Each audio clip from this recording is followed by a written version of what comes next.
Sistem penjajaran dokumen rekam medis yang umumnya menyebabkan petugas menjadi terkumpul kesibukannya di satu titik lokasi disebut dengan Assalamualaikum warahmatullahi wabarakatuh. Selamat datang di channel Gudang Edukasi, Gudangnya Ilmu.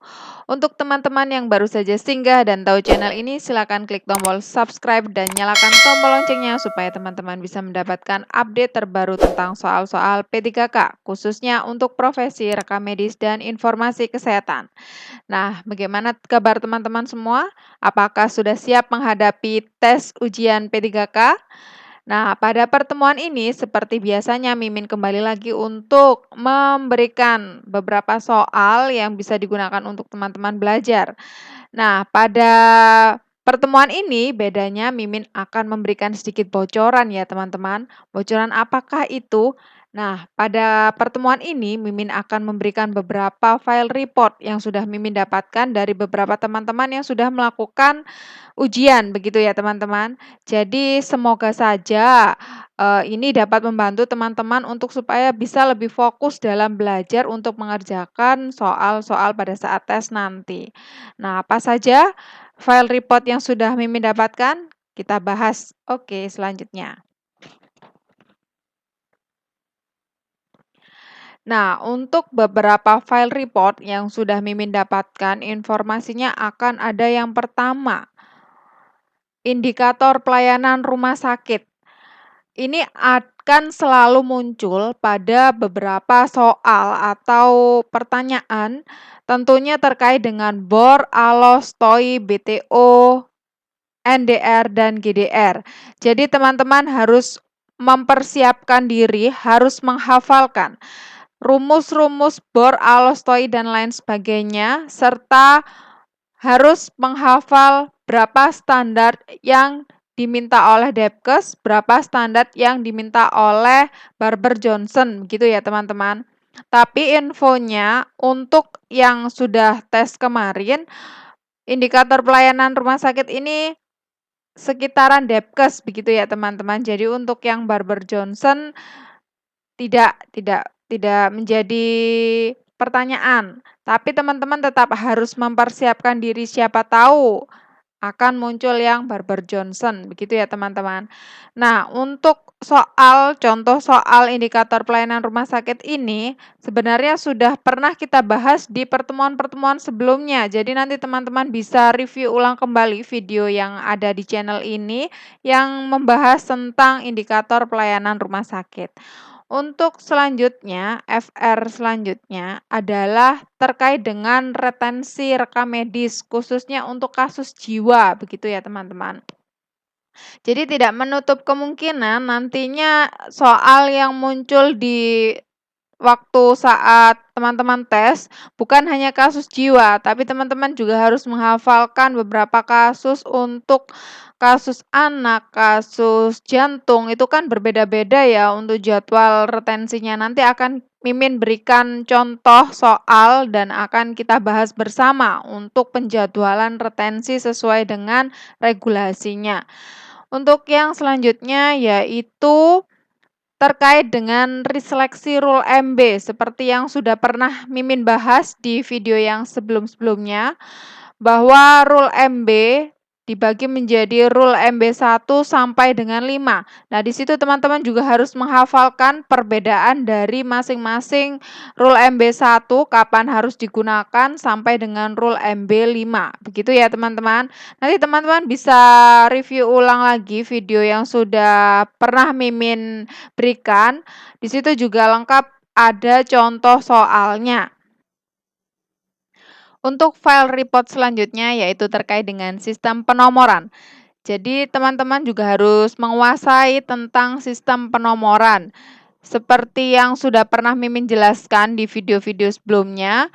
Jadi nanti teman-teman akan ditanya ada suatu kasus di mana seorang pasien itu datang ke sebuah fasilitas pelayanan kesehatan dengan kondisi yang sedemikian rupa dengan menggunakan sistem penomoran apa yang diterapkan di vaskes tersebut. Nantinya pasti akan seperti itu ya teman-teman. Jadi teman-teman harus bisa menghafal sistem penomoran terbagi menjadi berapa, unit, ada yang serial, itu harus teman-teman kuasai. Nanti kalau teman-teman butuh untuk menghafal atau nantinya latihan soal, nanti bisa review ulang ya video sebelum-sebelumnya. Untuk file report selanjutnya yaitu tentang ICD, pasti akan muncul ya teman-teman. Kalau teman-teman rekam medis pasti tidak asing lagi dengan ICD.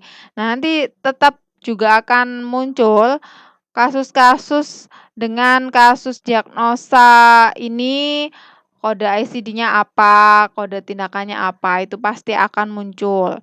Untuk yang file report selanjutnya terkait dengan IDR dan IMR.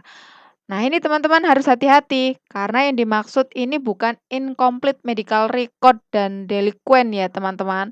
IDR adalah infant death rate dan mohon maaf ini bukan IMR ya, maksudnya adalah mortalitas death rate MDR.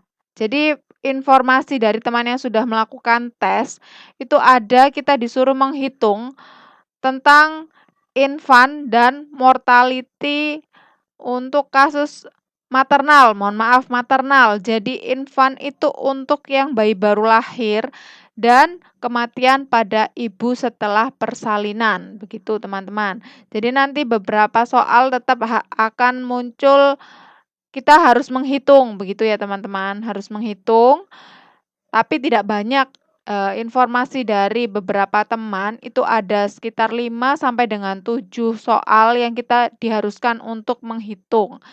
Jadi ini sebenarnya sebagian besar file report yang sudah Mimin dapatkan ini sudah berulang kali kita bahas di soal, ada contohnya juga karena seputaran rekam medis, khususnya untuk rekam medis terampil ini adalah seputar itu ya teman-teman.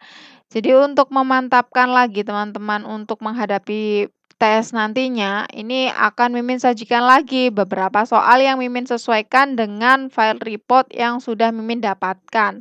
Jadi semoga bisa membantu teman-teman. Langsung saja tidak berlama-lama kita ke soal yang pertama.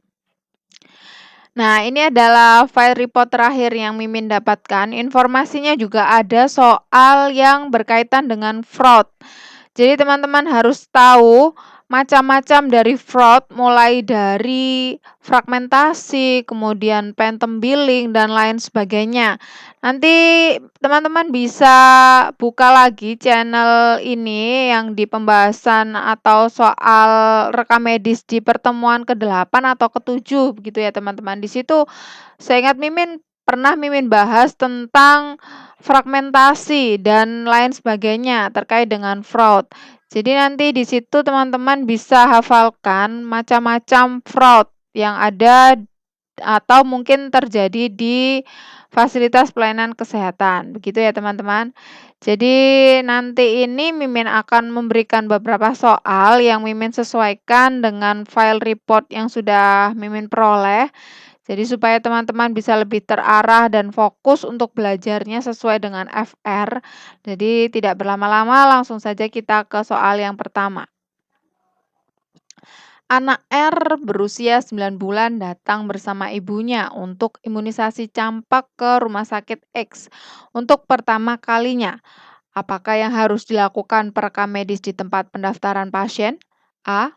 Menanyakan identitas pasien secara lengkap untuk dibuatkan KIB dan KIUP.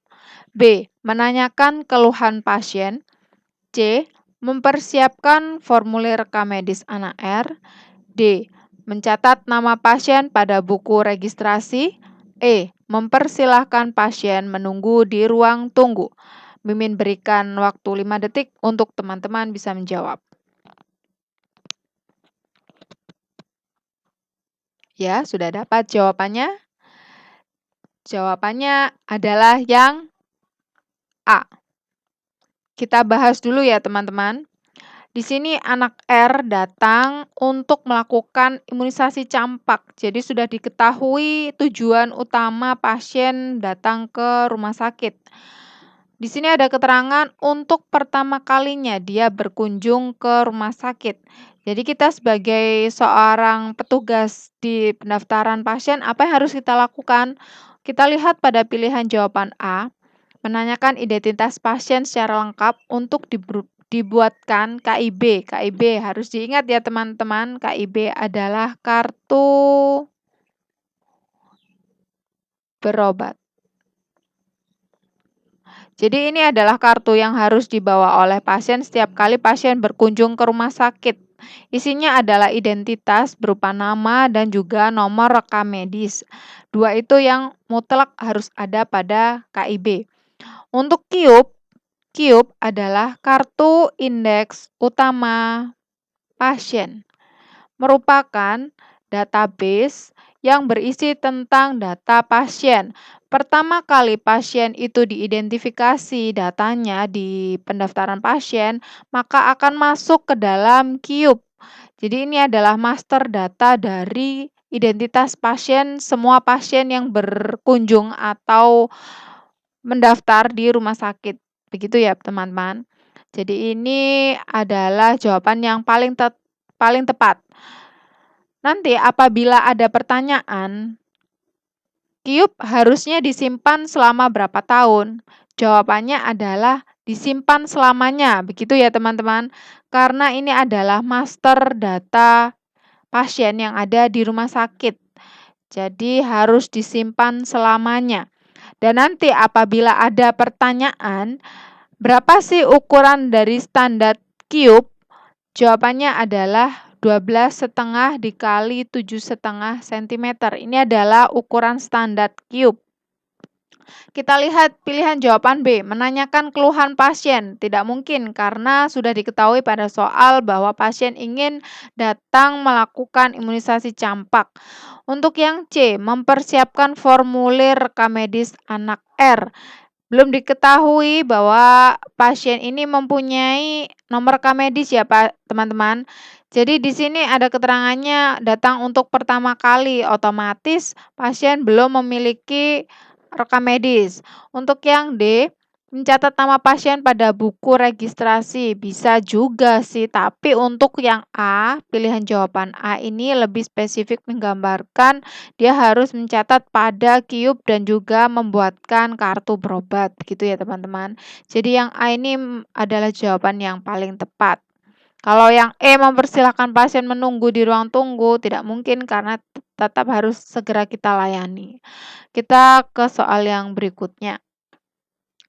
Tuan Y datang dan berobat ke Poliklinik THT RSU Mutiara Bunda Bengkulu sebagai pasien baru. Akan tetapi Tuan Y tidak diberi KIB serta QUB oleh perekam medis di loket pendaftaran dan hanya memiliki nomor rekam medis yang dicatat dalam buku register apabila Tuan Y datang berobat kembali. Maka akan perekam medis di loket pendaftaran akan melihat buku register dengan menanyakan nama dan tanggal kunjungan terakhir berobat Tuan Y. Akan mendapatkan nomor rekam medis yang baru. Sistem penomoran pada RSU Mutiara Bunda Bengkulu dikenal dengan A. Serial Numbering System, B. Unit Numbering System, C. Serial Numbering System, C. Unit Numbering System, dan E. Serial Unit Numbering System. Silakan dibaca kembali soal dan silakan teman-teman jawab.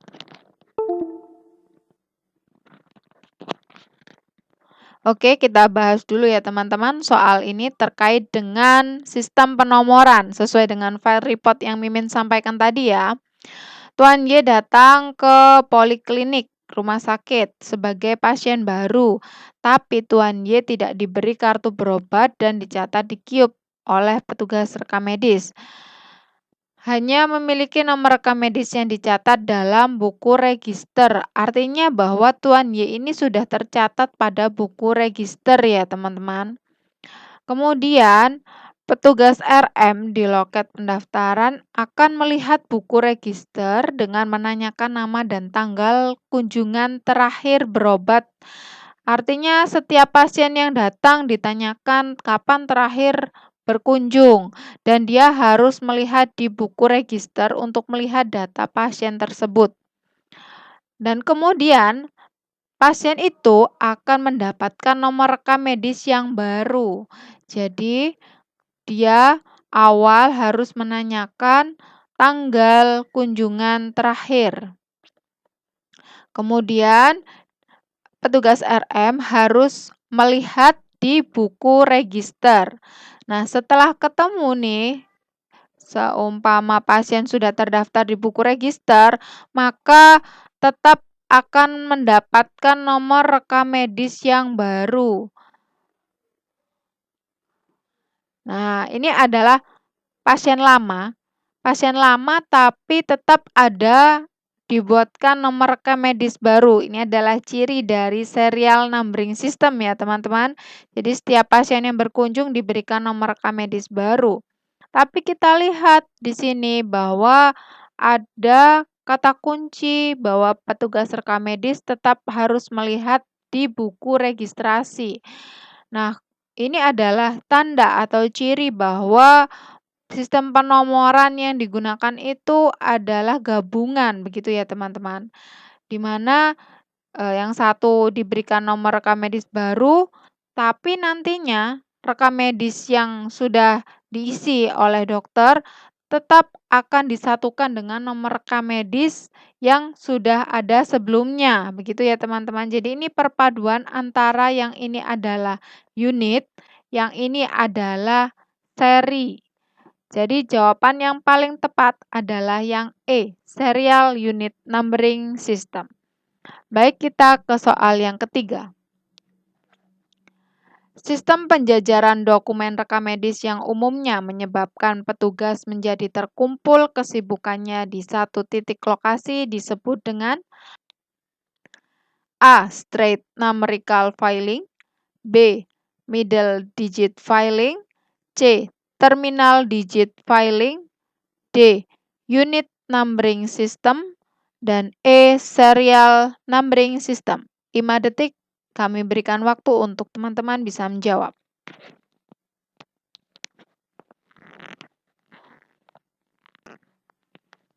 Oke, dan jawabannya adalah yang betul, yang strict ya teman-teman.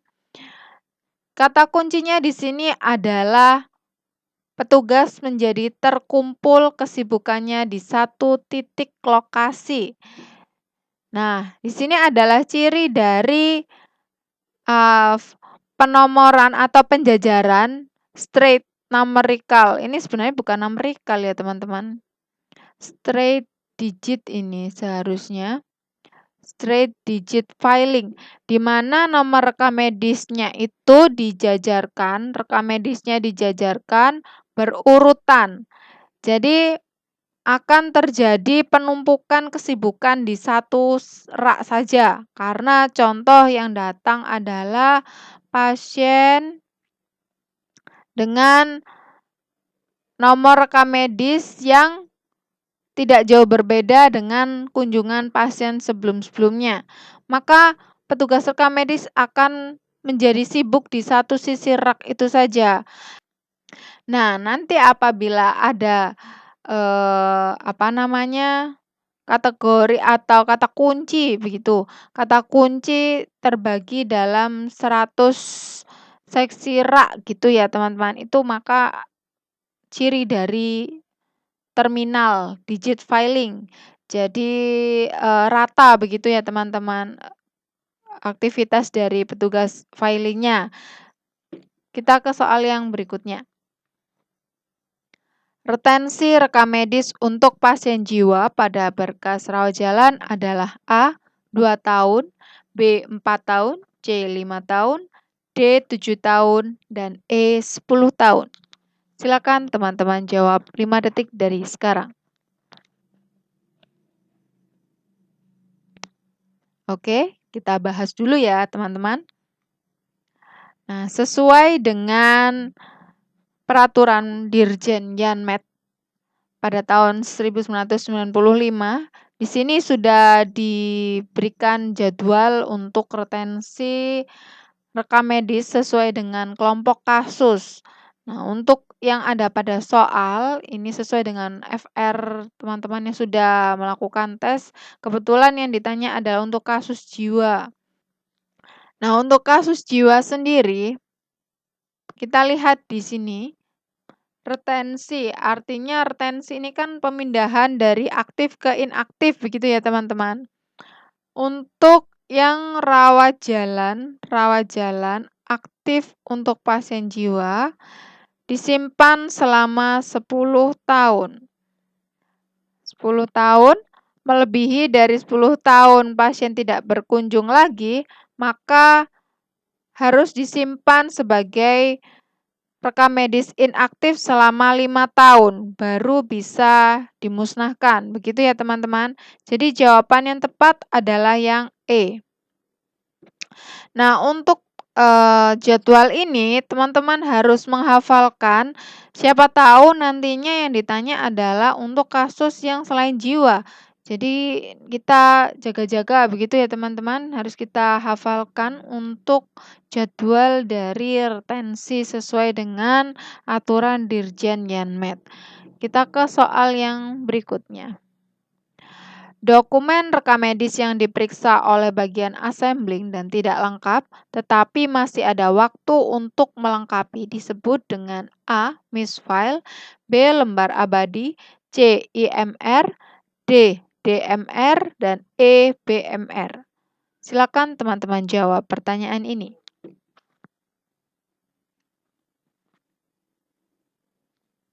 Oke, dan sudah dapat jawabannya? Jawabannya adalah DMR. Delinquent Medical Record. Jadi kuncinya di sini adalah rekam medis tersebut sudah diperiksa oleh bagian assembling, tapi tidak lengkap. Tapi masih ada waktu untuk melengkapi kembali.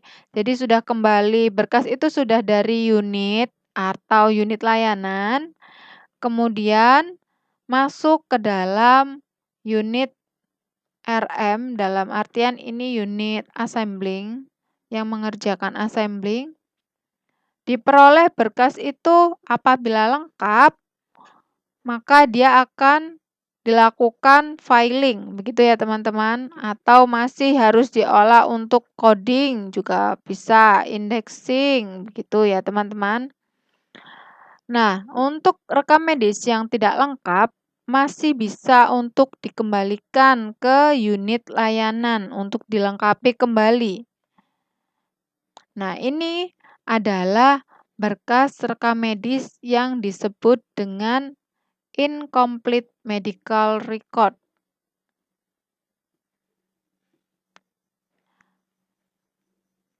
Kemudian, setelah itu kembali lagi ke unit assembling.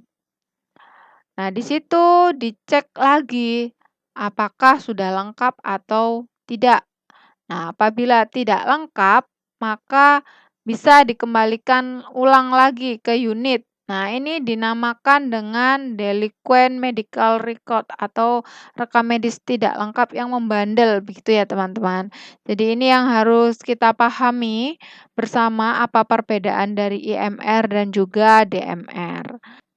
Kita ke soal yang terakhir. Bagian ini bertanggung jawab terhadap data atau informasi jumlah pasien yang menderita penyakit tertentu. Maka disebut apakah itu? A. Assembling, B. Filing, C. Pengkodean, D. Pengindeksan, dan E. Analyzing dan pelaporan. Silakan teman-teman jawab soal ini. Ya, sudah tahu jawabannya? Jawabannya adalah pengindeksan. Kita lihat pada soal yang bertanggung jawab pada data atau informasi jumlah pasien yang menderita penyakit tertentu. Penyakit tertentu inilah yang menjadi kata kunci dari soal. Dalam assembling tidak bertanggung jawab terkait dengan data penyakit ya teman-teman. Lebih tepatnya pada kelengkapan. Kemudian untuk yang B, yang filing, bertanggung jawab pada penjajaran atau penyimpanan atau distribusi. Kemudian yang C, pengkodean. Pengkodean hanya bertanggung jawab pada penetapan kode penyakit. Untuk yang D, pengindekan ini adalah bertanggung jawab untuk mengelompokkan penyakit. Selain penyakit, tindakan juga harus dikelompokkan. Kemudian selain itu, indeks dokter juga ada ya teman-teman. Indeks kematian juga ada ya teman-teman. Jadi yang bertanggung jawab untuk pengumpulan terhadap data penyakit tertentu itu adalah tugas dari bagian indexing. Kalau analising dan pelaporan juga bukan, karena tidak mengolah ini ya teman-teman. Ini hanya mengumpulkan penyakit tertentu begitu. Jadi jawaban yang paling tepat adalah yang D. Nah, demikianlah beberapa soal yang sudah Mimin sajikan untuk teman-teman sesuai dengan FR yang sudah muncul. Semoga semakin membantu teman-teman untuk bisa mengerjakan dan siap untuk lolos pada seleksi P3K tahun ini. Semoga bermanfaat untuk teman-teman semua. Mimin akhiri. Assalamualaikum warahmatullahi wabarakatuh.